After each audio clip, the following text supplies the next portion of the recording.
ایک شخص اپنے بیٹے کو امام حسین کی خدمت میں لے کے آیا اور عرض کرنے لگا، اے نواسہ رسول، میرا یہ بیٹا نماز نہیں پڑھتا، اسے نصیحت کیجیے۔ امام حسین نے اس بچے کو دیکھا اور فرمایا، اے بیٹا، تمہیں پتا ہے میں کون ہوں؟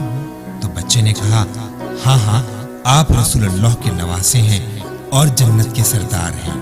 امام حسین نے کہا، اور تمہیں پتا ہے کہ مجھے کیا چیز عزیز ہے، کیا چیز پسند ہے؟ اس بچے نے کہا، نہیں، مجھے یہ معلوم نہیں۔ امام حسین نے کہا، مجھے جنت سے زیادہ نماز عزیز ہے۔ اس بچے نے کہا، جنت سے زیادہ نماز عزیز ہے، وہ کیوں؟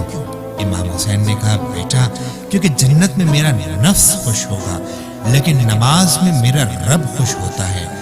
ارے میری ہزاروں خوشیاں اللہ کی ایک رضا پہ قربان۔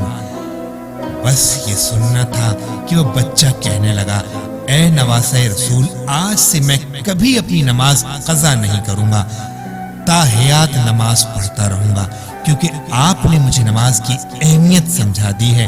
اور اس کے بعد پوری زندگی وہ نماز پڑھتا رہا اور کربلا کے میدان میں امام حسین کے قدموں پہ قربان ہو گیا۔ اس بچے کا نام جون تھا۔